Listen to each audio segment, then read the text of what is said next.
Hello, you are listening to the Musicking Community, the podcast that explores and celebrates the role of music and musicians in the context of local communities wherever they might be. I'm Heather Niemi Savage, composer, collaborative pianist, music teacher, and your host of the Musicking Community. Thanks for listening. What defines a successful music career? Is it really about playing all the notes perfectly and getting applause, or is it about helping audience members to have meaningful experiences while being involved in the musical projects you want to do as often as you want to do them? On this episode, mezzo-soprano Megan Ihnen shares how she chooses the projects she does and how building others up and giving them permission to be who they are has shaped her career. You are listening to episode 16. So welcome back to the Musicking Community Podcast. I am thrilled that my guest today is Megan Ihnen, who I've had the chance to get to know over the last couple of years. She is a mezzo-soprano and she hails from Louisiana. And she is involved in so many different projects that defy genre and other kinds of activities. So we have lots to talk about. I'm so excited to have you. Thanks for joining us, Megan. Welcome.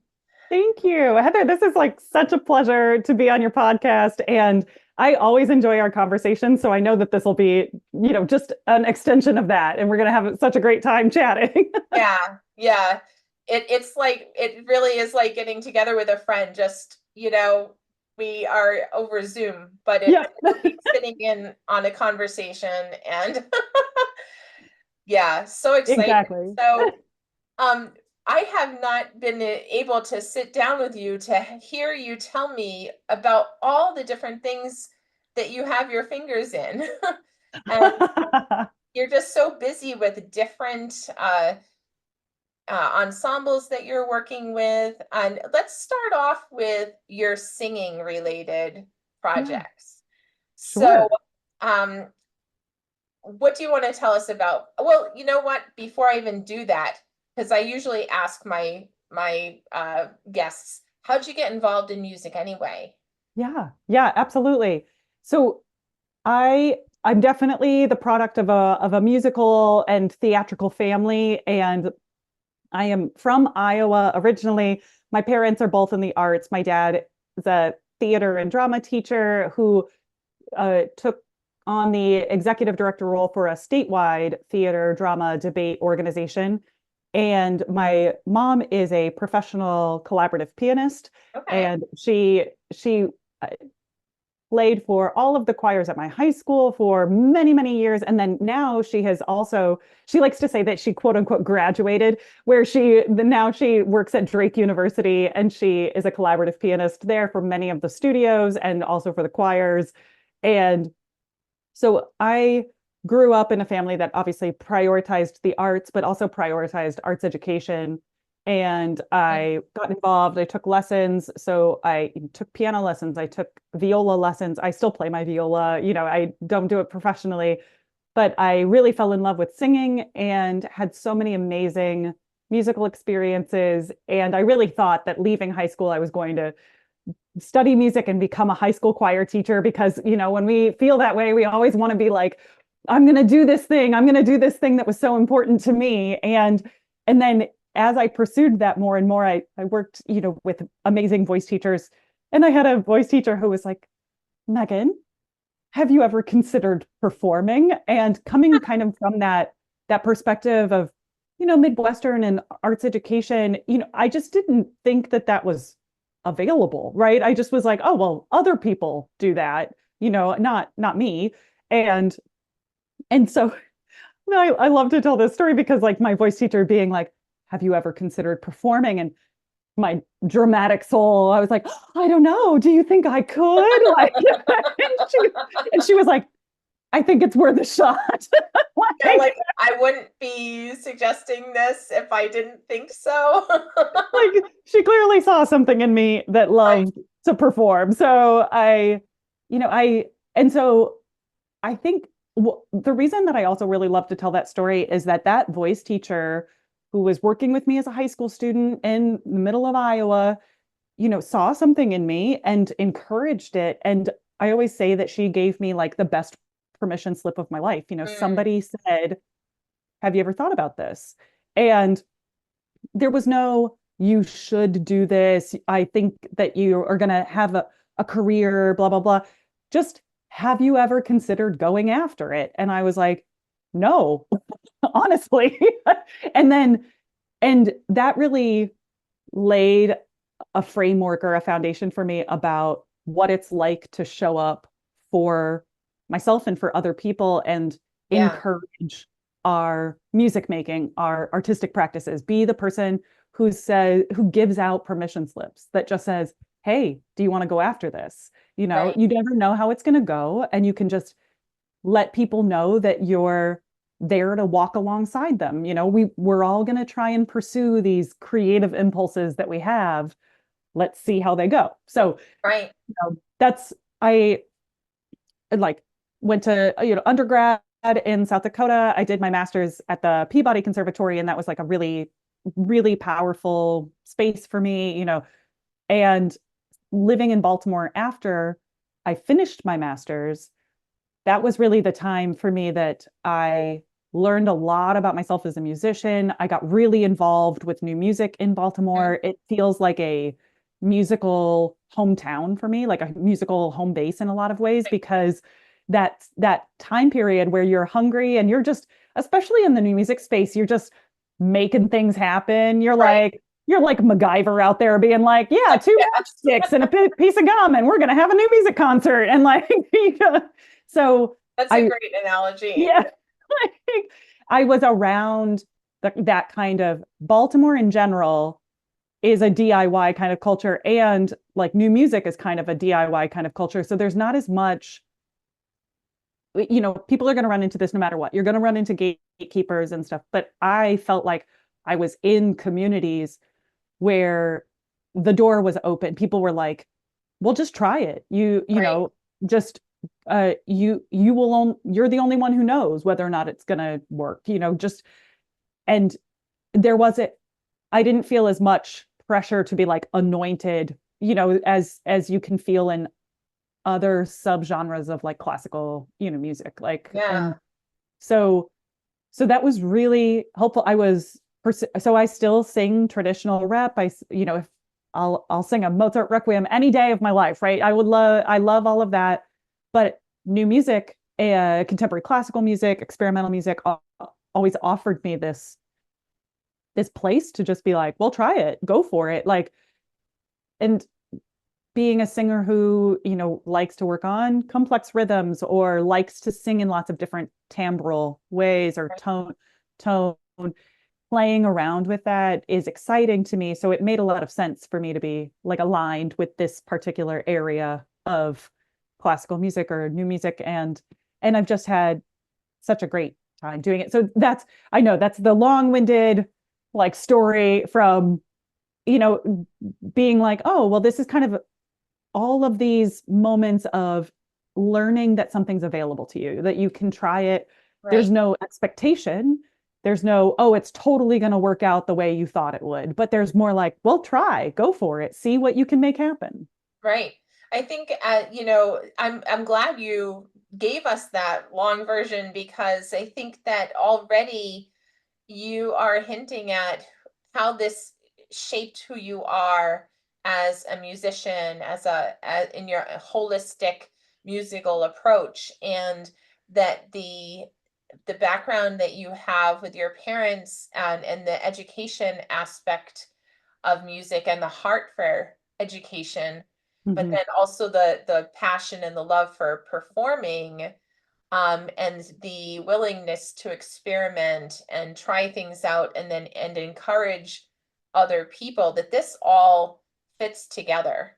Yeah. And I think as you as you we continue to talk and you share all the different things that you're involved in, our listeners will be able to trace that thread through it all. So thank you. Yeah. And Yeah, that's just, I think, especially when we're multi-passionate people, yeah, especially if you're, so many of us were multifaceted, multi-hyphenate people. We do this and this and this and this, is that it can feel hard to contextualize that for other people, or other people only see you in one way. They only see you as a composer. They only see you as a pianist. They only see you as that thing, right? right. And that can be weird to experience from yourself when you know what all your facets are. And so I think that's also how over time I've developed what is my macro understanding of who I am as an artist in this community, stuff like that. So I appreciate that you hear that kind of holistic sense, and that it just drives like the decisions that I make about projects, people, what I do, like Right, all of that kind of right. stuff. Yeah. And it's so hard to, like, when people experience you just in one place, Mhm. and which I think is really great that you're able to come on the podcast here, because now we can hear all about it in one place. It's like all the things we can talk about, all the things. All the things. So yeah, so how did you end up in Louisiana? Sure. I moved to New Orleans in 2019. I had been in Iowa before that, had moved back home for family reasons. And and by 2019, I was like, I think I'm ready for my next step. And I knew I wanted to be somewhere warmer.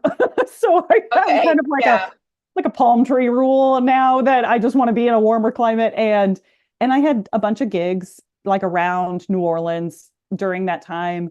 And every time I was here, it just like spoke to me. And I happened to be in a time where all of my parallel careers, things that I do as part of income sources and things like that, in addition to singing, were all remote. So I really could just choose to be somewhere. right. And so those things lined up in a way where I was like, oh, when do you ever get to make a choice about where you live that's not based on, oh, well, I'm going to this school, or I got a job at this place, or whatever. And so I thought, oh, I got to jump while I can. I just give it a try. And so that was what inspired me. I just really liked it. I felt really at home here whenever I was visiting. And Mm. I thought, okay. So I moved here in November of 2019, did my first Mardi Gras as a resident, and then we shut everything down because of COVID. So like, Right. so Yeah. it was a good space to be. It's been such a good home base for me. This city has obviously so much going on culturally Yes. and art wise, that it just feels so supportive of what I want to be doing and thinking about. And just the way that people are, there's an ethos of community, being not overly involved in each other's lives. Like, you're not overly involved in your neighbors' lives, but you're neighborly. You know each other. Yes. Like, you Yeah. just, it's not a it's not an overly individualistic city or an overly self-isolating city. It's a city that is like, yo, we're having a parade, like everybody, Yeah. like, come out, like, meet your neighbors. Yeah. Yeah. Good for extroverts. So I was like, yes, that's where I need to be. Yeah. So yeah, I love cities that are this size for the fact that they're not so big that the silos of music, film, food, tech, they're not all able to be just all unto themselves. They Mm. still have a lot of like crossover, because the size of the city isn't big enough to be like, oh, everybody that's interested in tech only does tech. Everybody that's interested in arts is only doing arts. And that was actually one of the things that I really identified about Baltimore, was that there was still a lot of that kind of cross pollination of interests and people being involved in different areas. Uh-huh. So I felt very energized by that in Baltimore. And then when I was looking for, where's this next city that I want to live in, and New Orleans felt that same bubbling of cross pollination, because it's not so big, people are like, well, I have an interest in this and this, and so I'm going to just be in both of them. Right. Yeah. I had the opportunity actually in 2019 in October to visit New Orleans. Yeah. And I have not been in too many places like this, but South Dakota was one over near Rapid City, and the other was in New Orleans, where I felt like the cultural interaction between the different communities just they they, they just mixed. Mhm. They seemed less like you were walking from one culture into another culture. They just kind of went back and forth and back and forth, and I just loved that Yeah. about New Yeah. Orleans. And Yes. I I can't do the heat. I I New Orleans, I understand. would love to go back to New Orleans because I really like that energy of and that Yeah. feeling of the cultural mixing. Yes. Well, Yeah, come visit in the winter, Heather. Come like right, right. it's not hot all the time. Yeah, Like, I don't think I could live there, but I would definitely be happy to visit yes. Well, often. and that's you're right. There's something about when you live in a city that has been culturally intermixed for so long as New Orleans has, and has gone through all of the pain and the joy of what that means, that that it has a different sense of itself now, and than other places, because of that long history. And you're right. So it does provide just a different context, and the ability for like culture to retain itself. It's that gumbo idea. It's like Mm, the ingredients are still whole, they're in there, yeah, and yet they all are flavored together. yeah, Like yeah, they retain what they are.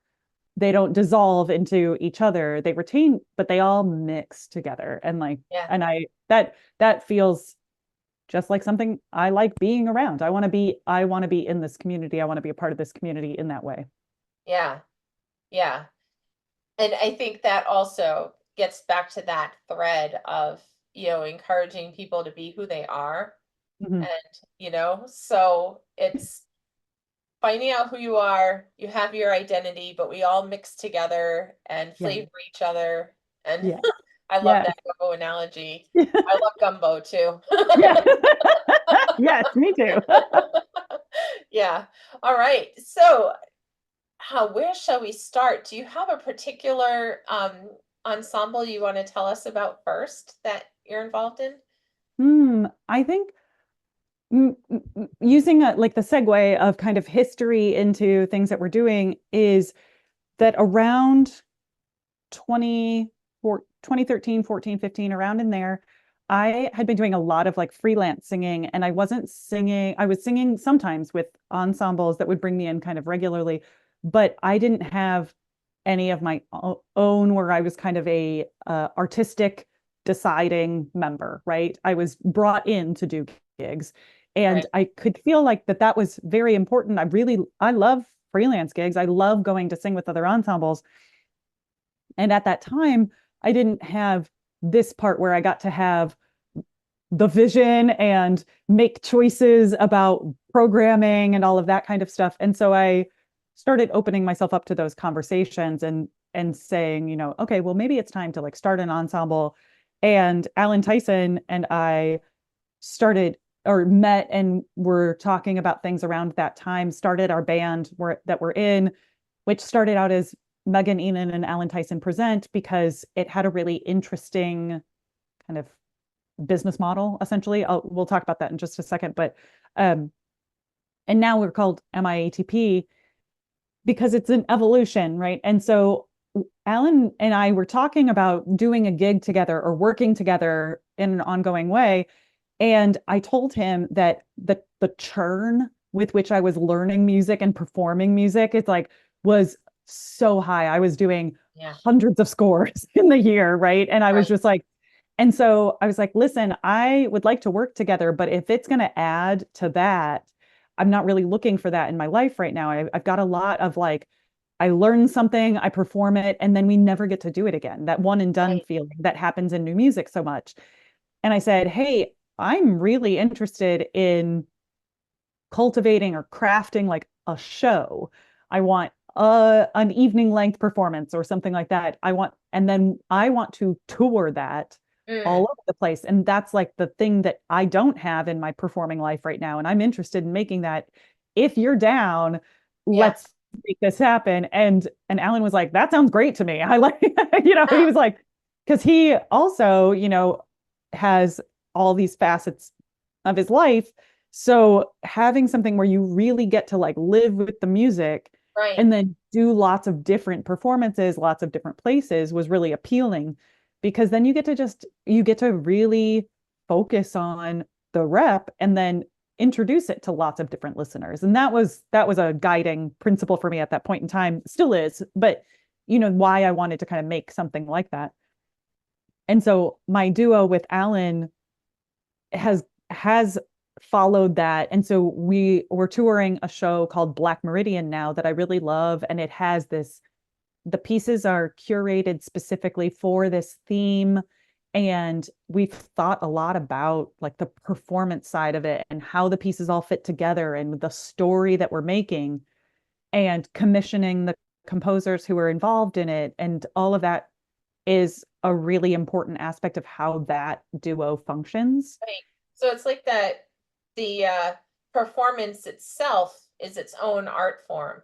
Yes. So Yeah. yeah, so you're creating the art form of this, the Black Meridian, this Hmm. art form, and how you have put that all together through who you're working with and Yeah. about how Yeah. you're going to perform it. Exactly. So Black Meridian is an interesting show because it takes the concept of a black hole and Hmm. uses that as a metaphor for like a failing relationship because of, the like real life situations that we go through, traumas that we experience. Can relationships overcome something that's as heavy as a trauma? Mm. And feel good story of the year is what I'm saying. It's a laugh a minute. Like it's like, but when we commissioned the composers for it, we kind of told them where they were going to be in the show, and Yeah.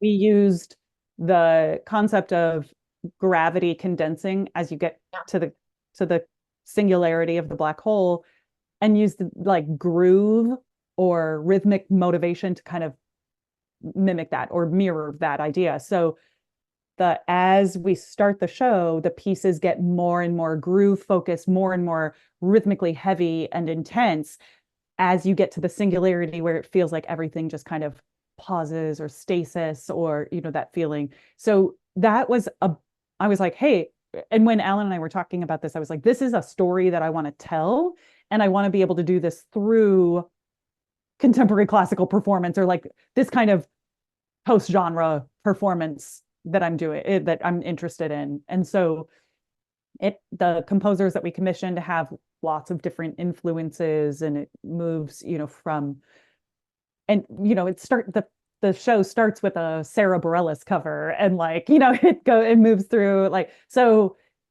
that that really feels like the kind of artistic projects that I want to be making. And I get to do that kind of artistic vision when you have a dedicated ensemble where it's like the two of you being like, what story do we want to tell? How do we want to use these pieces to do it? How do we want to craft this?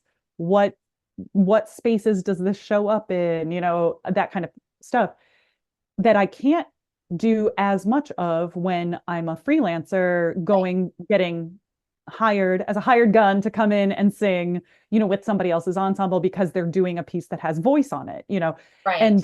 and so they all get to serve different purposes, and that was really where my ensemble started to come into play. So with Alan, it's MIATP.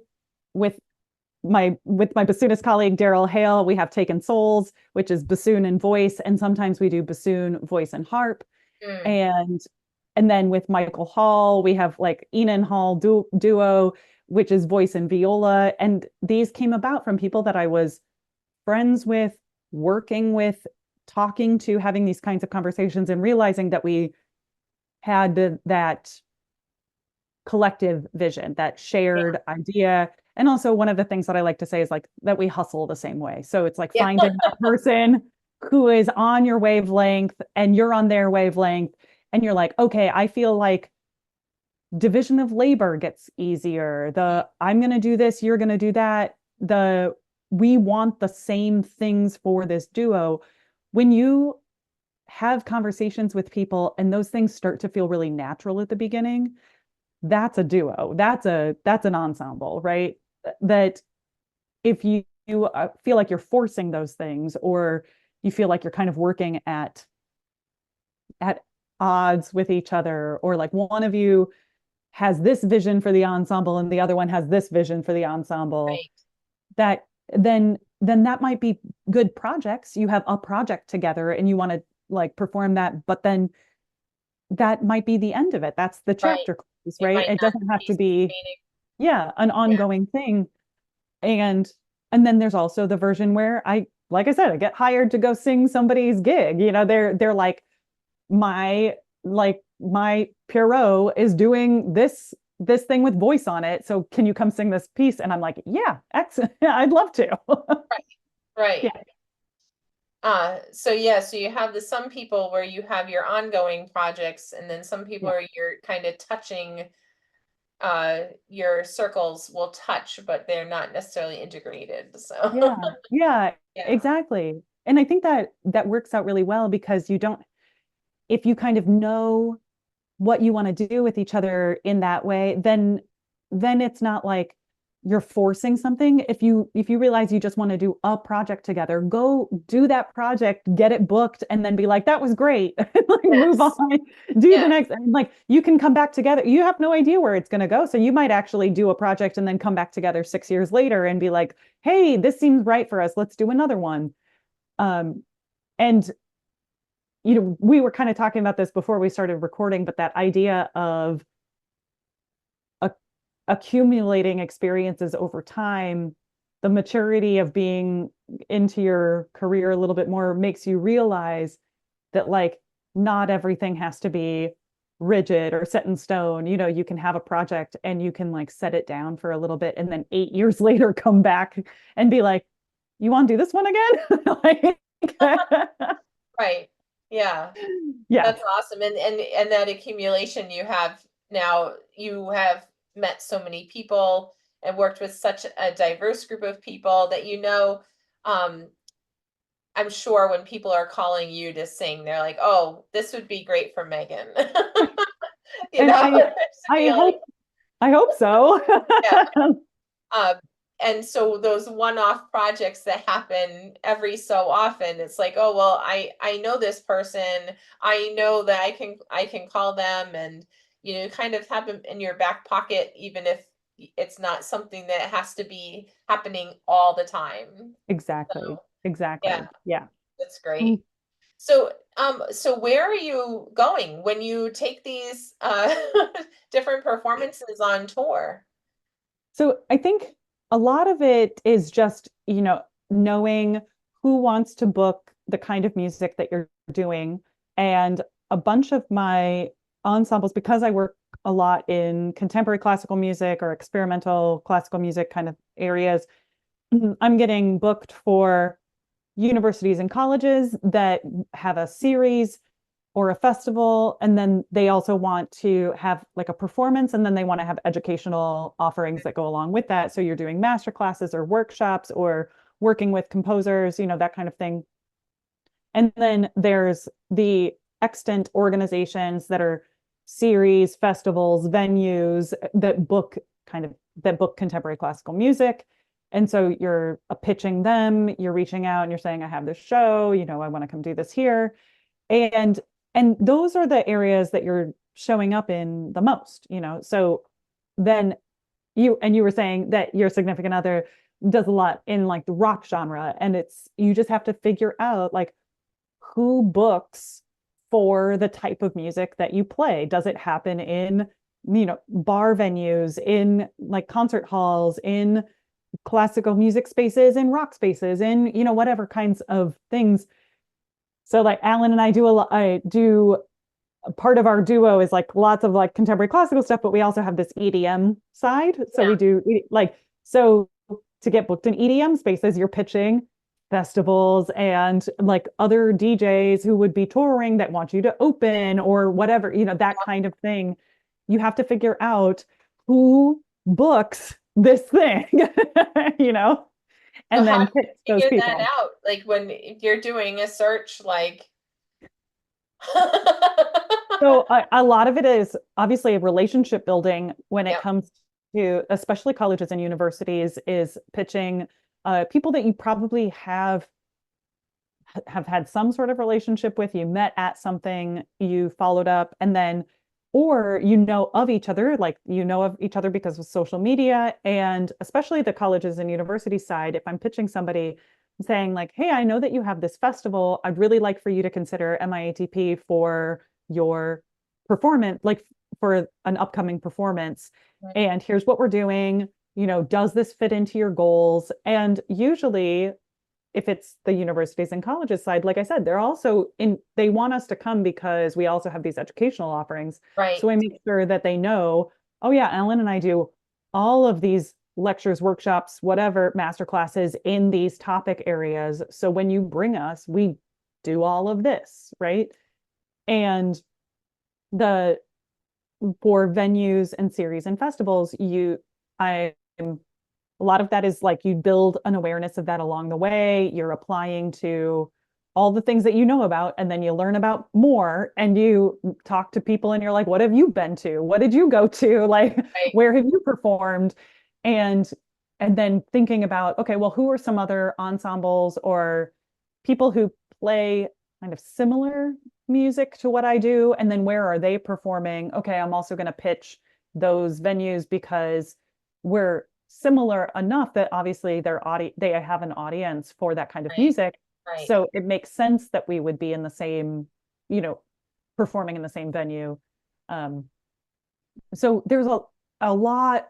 I don't want to say it's all one thing. It's a lot of different information sources, but it's just you being like, okay, well, people get booked to perform here, XYZ places. And Yeah, then you go and you find out who books that space, who's in yeah, charge of making the programming decisions there, and then write to them and with your stuff and say, hey, I hope that you'll consider us for upcoming programming. right, right. and and and that is a lot of the business work of Yeah, performing careers.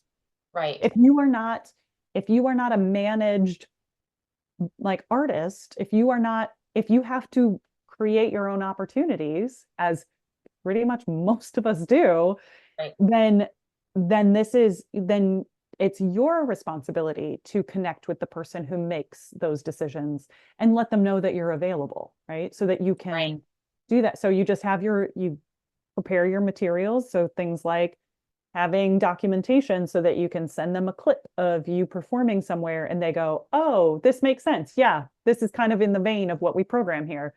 And you maybe have a pull quote or something. right. So a lot of your a lot of your early career in performing is just is trying to get booked at many of those things and then trying to get that stuff, right? So Right, getting reviews, getting documentation, getting all of that stuff so that you can get more gigs. right, right. Yes. So I think when you were talking about going to the universities and doing the workshops, I mean that there's the thread again.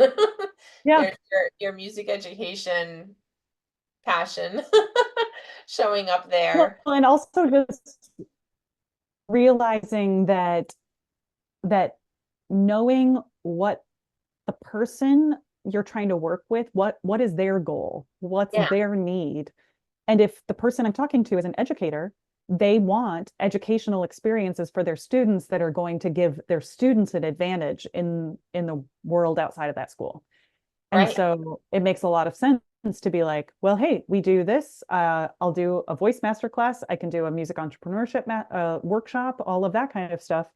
And the person who's booking you for an educational institution says, wow, that's like bang for buck. Yeah. But right, then the venues, what is their need? They need to fill their seats. They need to fill the Right. hall. They want to know that you're programming something that they can market to their existing audience or future audiences that Right. bring people in, and they go, they spent money on a ticket, they spent money on concessions, they did all of that stuff so that we can all keep doing this. Like, Exactly. Exactly. so yeah. But yeah, I think that again, helping people be who they are, what they want to be. But I think it helps that you have an interest in teaching. Yeah. Because I think it'd be hard if you didn't have that, you probably wouldn't be able to um help as many people towards their goals. Yeah. Well, Yeah. and you know this, I have a core philosophy that we all teach. It's just that some of us do it in more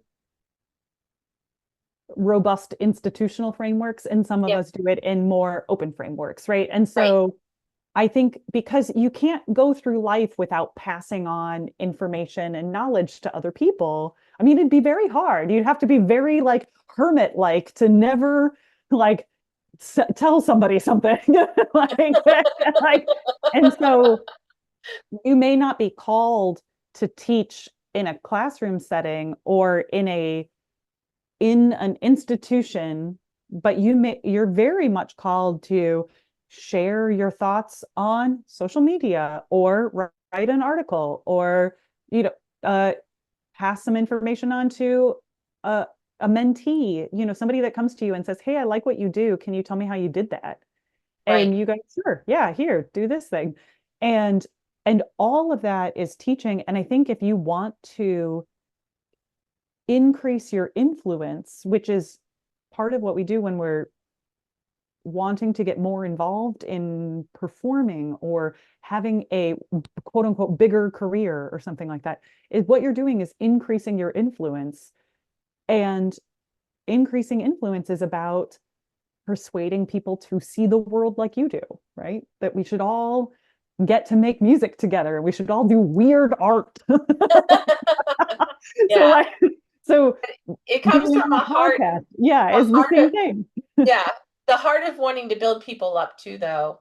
I think that that's really a lot of it, so I think music is a hard thing because I think sometimes we do divide between performing and teaching, and Mhm, performing has a connotation of, oh, it's about the person on stage, mhm. where and which you're kind of not that way. No, know, you're you're using your position on stage to be able to build up your audience, or build up the people that you're working with in workshops or whatever. And again, you were talking about helping other people meet their goals, and when you do that, that's really the heart of building up someone else. And and it's kind of also that's saying that when the sea rises, all the ships, was it, I'm yeah. getting this wrong.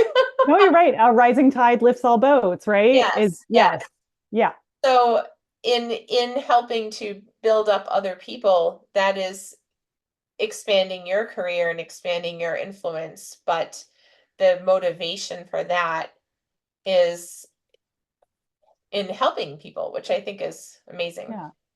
Well, and that could be my like, my core Midwesternness or whatever, is like, but I think you're right. I think so many of us feel like, oh, to be a performer, I have to be ego driven or something like that. It has to be, and I'm not going to lie, I'm very ambitious. I have a lot of ambition and I really want to do cool things.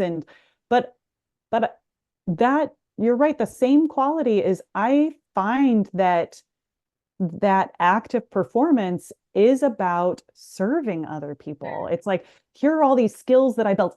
I learned how to vibrate air around you in a cool way so that we could do this thing, right? So I spent all this time learning how to make these weird mouth sounds to have this experience together.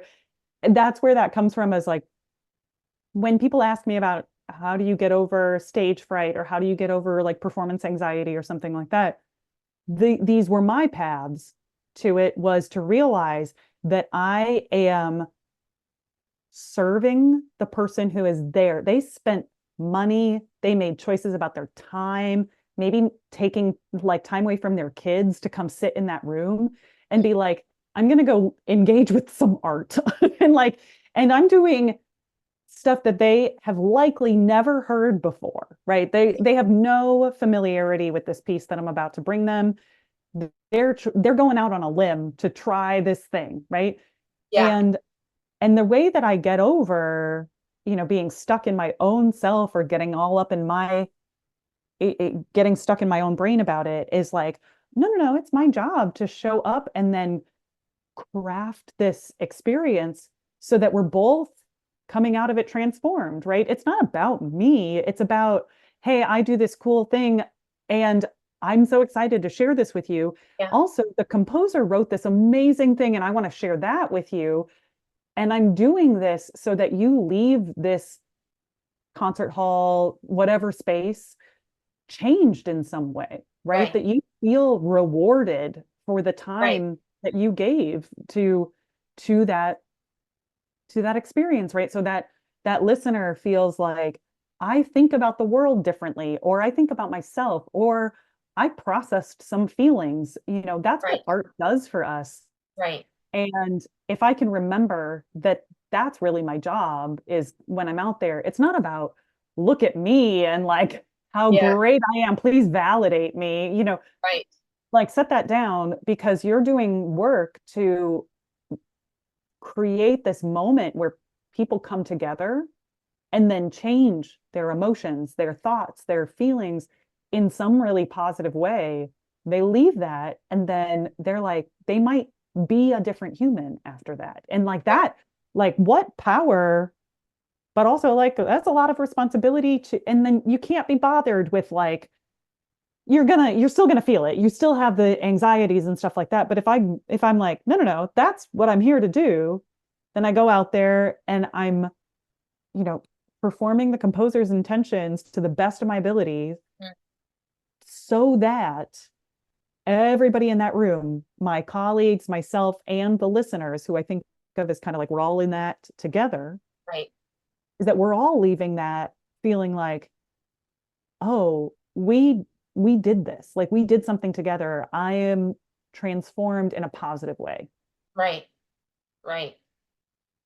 Do you have a particular memorable moment or two that kind of go along with what you're talking about here, or any feedback that you've gotten from people about this? Oh man, I think, okay, I will tell you, okay, so Alan and I did do a cover of this Nick Zulek piece that I love. It's called From All of Our Love, This Was Lost. And Nick does this very cool thing. He's a performer composer. And so he does this very cool technique on the saxophone where he sings at the same time as Oh, playing yeah. the sax, right? And so we said, Nick, we love your piece so much, but we would love to do an arrangement of it where we split it up and that's two performers, voice and saxophone. So it changes the sound in it, because now you don't get the effect of it singing through the sax, but then you hear both of the lines, but it's wordless. So it's basically like we call it this Renaissance pop vocalese kind of thing, right? Because it kind of has this quality of being like a two voice, like Yeah. Renaissance like piece. Um, and Alan and I, because that was on the This World of Yes tour, we have performed that piece. Oh my God, like what, 70 times? Like we've performed Wow. it so many times, like in so many different contexts. And so when you live with a piece where you get to do it so many times, and also the fact that it's wordless, people come up to me afterwards and they will say that piece was exactly what it was like when my father did this thing, right? When my father was passing, right?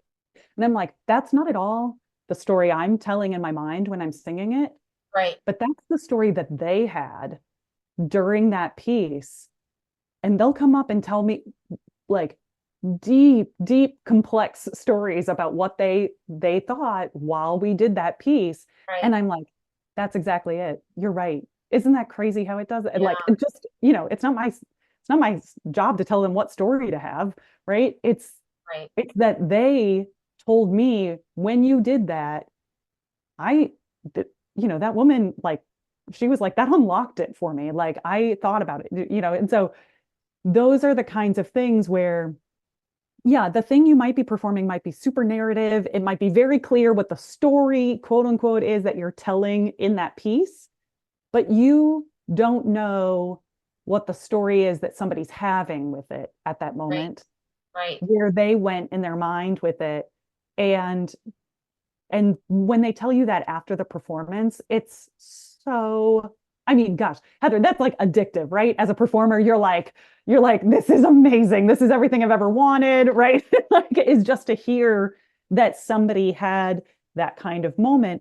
And I've heard so many different stories from people with that piece because we've done it so many times. Mm. And somebody comes up and says, this was this was the story about, when I fell in love with my partner, right? This was the story when I went through this really intense like experience with my child, that kind of thing. And it just opens up this whole vast world of people's experiences and relationships, and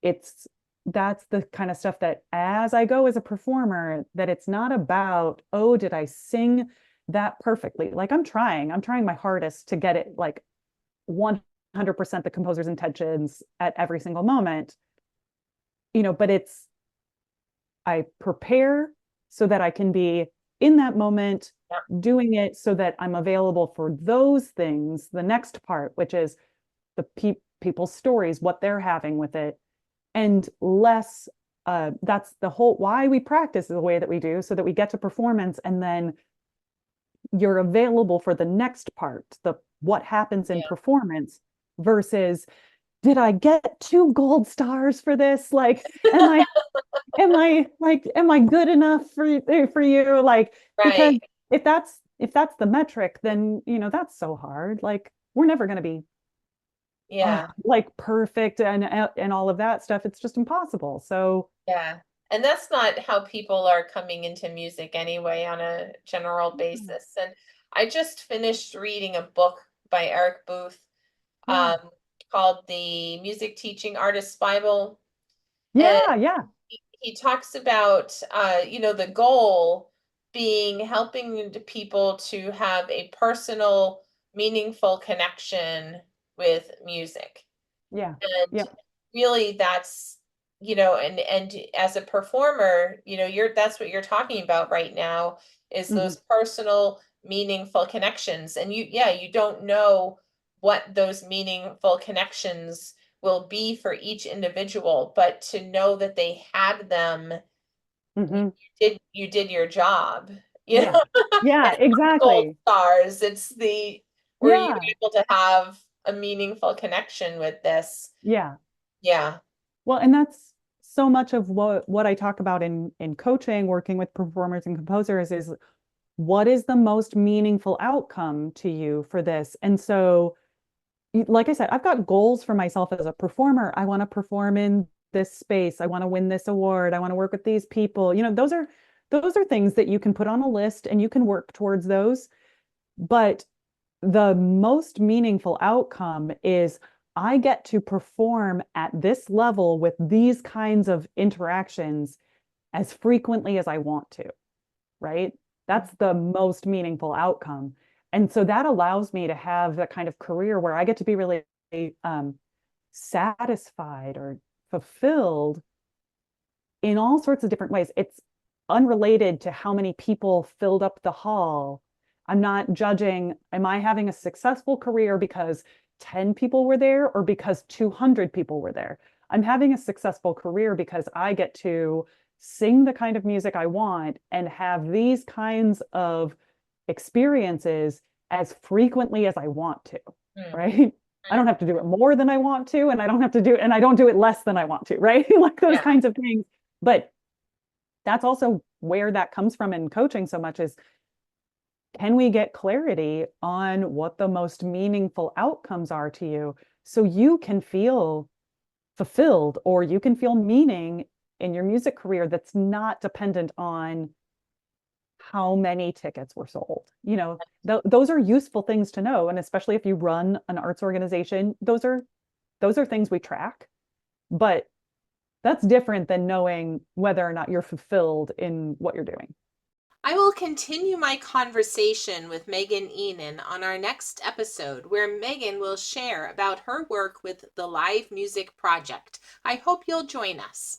You have been listening to the Musicking Community Podcast with host Heather Nimi Savage. Please visit our Patreon page at patreon.com/the Musicking Community Podcast, where you can get early access to ad-free episodes, video episodes, transcripts, merch, and other benefits for our supporters. You can follow us there for free or become a supporter for as little as $3 a month. Thanks for listening, and see you next time.